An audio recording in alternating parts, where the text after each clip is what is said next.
कि मुझे लेके मत जाना। मैंने उनका कहना नहीं माना। मैंने कहा मैंने जब गुरुजी को बताया तो तुम्हें क्या बताऊंगा, मैं चला जाऊंगा लेके।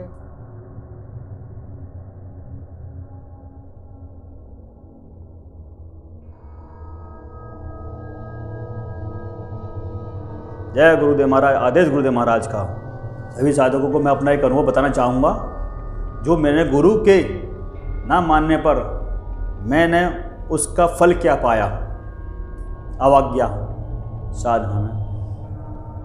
ये सन 2001 की बात है, जब गुरु चरणों में मैं आया। गुरु चरणों में आने के बाद में मैंने पाया कि गुरुदेव हमारे बहुत ही दया के सागर, करुणामयी, जितनी कल्पना किया है उतनी थोड़ी है। तो गुरुदेव से कहा, गुरुजी महाराज मेरे को कोई साधना ऐसी बताएं जो जिससे मेरा कल्याण हो और आने वाले सभी भक्तों का कल्याण हो। बोले किस चीज़ में रुचि रखते हो? मैंने कि जो आपकी आज्ञा से प्रसाद मुझे मिल जाए। बोले फिर भी? मैंने कहा कि मैं थोड़ी सी बस बालाजी में और थोड़ी तंत्र साधना में मैं साधना में ध्यान रखता हूँ और कोई मुझे ऐसा हो जाए। तो उन्होंने मुझसे कहा कि पहले भ्रमण करके आओ। इसका मठ एक है श्री बालाजी महाराज, वहाँ पर एक प्रेतराज सरकार के रूप में हमारे विग्रह रूप में बाबा दर्शन दिए लगाए बैठे हैं, वहाँ पर जाकर साधना करो। जो मेरे गुरुदेव महाराज हैं उन्होंने मुझे आदेश के दिया और मैं उस आदेश के अनुसार श्री बालाजी महाराज जाके प्रेतराज सरकार के पीछे बंगीवाड़ा, सभी साधक जानते होंगे, बालाजी के सभी लोग गए होंगे। मैंने वहाँ रह के 11 दिन साधना करी और बाबा से यही कहा, गुरुदेव के आदेश से मुझे एक देवदूत दें जो सभी का कल्याण करे। 10 दिन और 11वें दिन की वहाँ साधना करने के बाद में मैंने गुरु के पास फिर आया। बोले कुछ अनुभव हुआ साधना का, क्या सीख के आए? मैंने कहा कि मैं हवन पूजा पाठ की विधि जो है मैं पूछ के आया, सीख के आया। बोले फिर इसके मावस के दिन जाना और पूरा मासी को अपने तुम्हें फिर साधना फिर बढ़ानी है। फिर मैं मावस यानी कि 2 महीने अपने समय देखते हुए 2 महीने बाद मैं वहाँ से फिर मैंने रवानगी कर दी। तो मैंने बाबा से फिर मैं वहाँ रहता रहा, फिर वहाँ साधु संतों से मिला, मेहनती जी से मिला। मैंने कहा कि मेरी रुचि इसमें, गुरुदेव का आदेश हुआ है कि मैं बालाजी माँ के थोड़ी दिन साधना करूँ तो जिससे मुझे देवदूत मुझे प्रकट हो। तो उन्होंने मुझे सारी विधि पूर्वक ये सब चीज़ बताई, जिसका मैं नाम नहीं रह सभी नहीं खोलूँगा। फिर वहाँ के मेहनती जी महाराज ने मुझे जो प्रेतराज, जो इनके भी राज हैं प्रेतराज सरकार, उनके आदेश से मैंने वहाँ पर भोग प्रसाद अनुष्ठान हवन ये सब किए मावस से पूर्णमासी तक। फिर गुरुदेव के चरणों में आया। फिर गुरुदेव से मैंने कहा कि मुझे जो है मुझे एक छवि दिखाई देती है माता के रूप में, जो स्वयं मेरी माँ हैं और आके मुझे दर्शन देती हैं, कहती हैं कि जो रात को वो उन्होंने पहले सौपन ही था मेरे लिए, वो मैं सौपन समझता था, मुझे नहीं पता था क्या चीज़ थी जो साधना का योग निंद्रा ये कब मुझे। फिर मैंने अपना ये सारे बात वेदांत सारा मैंने गुरुदेव महाराज को बताया और गुरुदेव बोले इसे योग निंद्रा बोलते हैं।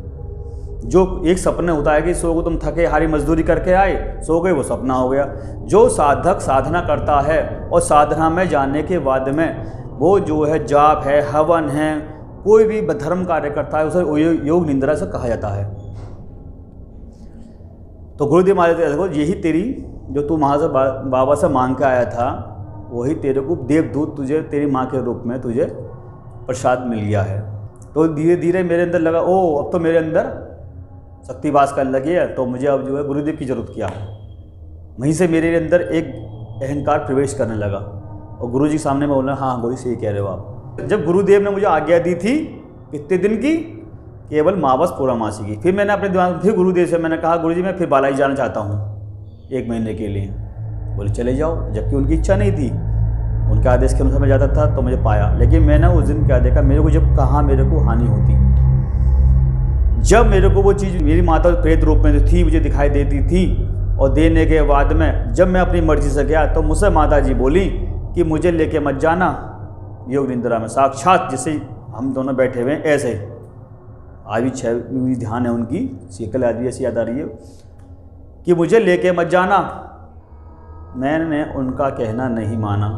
मैंने कहा मैंने जब गुरुजी को बताया तो तुम्हें क्या बताऊँगा, मैं चला जाऊँगा लेके। अब तो मेरे को प्रसाद है, बाबा का प्रसाद मिला है, प्रेतराज का साक्षात प्रसाद मिला है, तो कौन लोग वाली।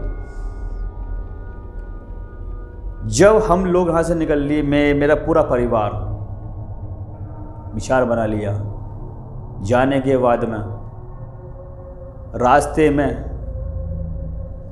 काफ़ी हमें सूचना मिली, यानी संकेत प्राप्त हुए। 70-80 किलोमीटर दूरी चलने पर गाड़ी के अंदर पंचर हो गया।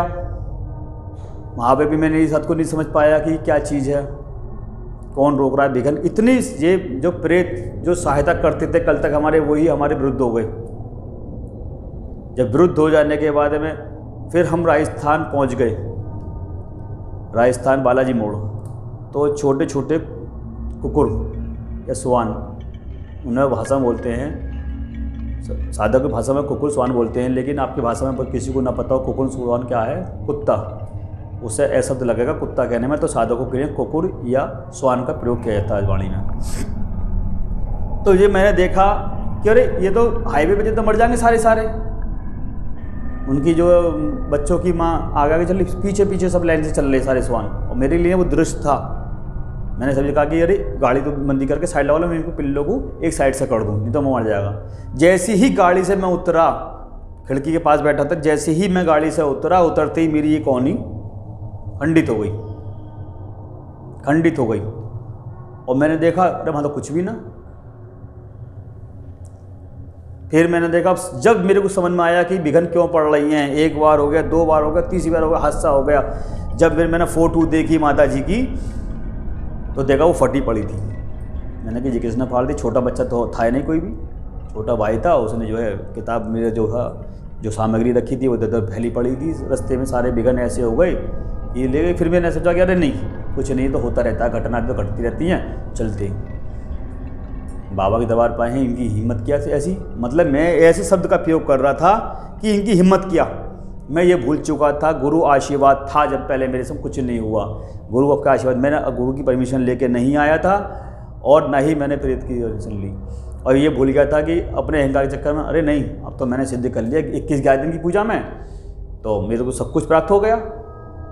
ये तो बहुत सौभाग्य वाली बात होती है। 11 दिन के अंदर साधकों को अगर गुरु कृपा होती है तो उसे 11 मिनट लगती है साधना को सिद्ध करने में। 21 दिन साधना करने पर हो गई, महीने भर साधना करने पर। ये गुरु अपना तपोबल अपने शिष्य के अंदर डाल देते। क्यों? ताकि मेरा शिष्य मुझ पर से विश्वास हटा के ना अंधविश्वास में न चला जाए। फिर भी मैंने ये कहते परिवार वालों से, अरे रे कुछ भी ना हुआ, छोटा सा, लेकिन मेरे को बहुत पीड़ा हो रही थी। लेकिन थोड़ा उस टाइम शरीर भी था, जिज्ञासा भी थी कि पूजा पाठ की सब चीज़ के लिए मैंने कहा भगवान की जैसी मर्जी से करेगा। हम पहुँचे बालाजी से। फिर वहाँ पर प्रेतराज साधना पर पहुँचने पर हमने जैसे हवन चालू करना चाहा तो देखो उसमें ये सामग्री कम, वो खत्म। तो पंडित जी बोले, भैया ये सावन तुम्हारा खंडित हो चुका है, तुम्हारा हाथ भी खंडित हो चुका है, जिससे पूजा साधना होती है। तंत्र साधना में खंडित वाला व्यक्ति की पूजा नहीं मान्य होती है। मैंने कि अब तो यार मैं इतना करके आया, तो उन्होंने आज्ञा नहीं दी करने की। मैं अपना वापसी आया। फिर आने पर जब मैं मुस्कुराता हुआ जब अपने घर आ गया बुलंदशहर आ जाने के बाद मैं अपने गुरुदेव के पास आया, तो गुरुदेव ने कहा आ गए, तो मेरी बाहर की मुस्कुराहट थी, क्योंकि वो कहते हैं ना नीच हरकत करने वाला आदमी मुस्कुराता ही है। मैंने गुरुदेव महाराज से क्षमा मांगी, हे गुरुदेव महाराज मुझे क्षमा करें, जो मेरे से गलती हो गई हैं, अपराध हो गए हैं, उनको मेरे को क्षमा कर दें। तो गुरुदेव महाराज बोले कि ठीक है, इसका उपाय ये है, जो रहस्य में है वो आपके भी सबके सामने मैं भी शेयर नहीं कर पाऊँगा कि क्या मुझे उसको उन्होंने मुझे पूजा पाठ की पद्धति बताई। मैं चाहता हूँ साधक जो है भविष्य में ऐसी गलती ना करें। तो ऐसा चांस आपके जीवन में नहीं आने का है कि पहले आप गलती करें, फिर उसका पश्चाताप करने के लिए गुरुदेव चरणों में जो गलती मैंने करी है आप उस गलती को ना दोहराएं। मैं आप सभी से ये कहना चाहूँगा साधकों से, और साधकों से एक और कहना चाहूँगा विशेष बात, कि जो साधक तंत्र साधना को करता है वो गुरु के चरणों में रह के, गुरु के संगत में रहकर ही करे, अन्यथा इसका परिणाम बहुत भारी पड़ सकता है। जो भविष्य में, जो मैंने भी देखा, मेरे हो सकता छोटा हो, आपके संग बड़ा हो या उससे भी छोटा हो, मेरे से भी छोटा हो, जिसे मैं नहीं कह सकता, लेकिन इसका परिणाम आप स्वयं भोगने में रहेंगे। तंत्र साधना को कोई मामूली साधना ना समझें। जितनी ये सहजता से आसान दिखाई देती है उतनी ही अंदर से ये कठोर है। सभी से साधकों से जय गुरुदेव महाराज की जय हो। आदेश गुरुदेव महाराज का।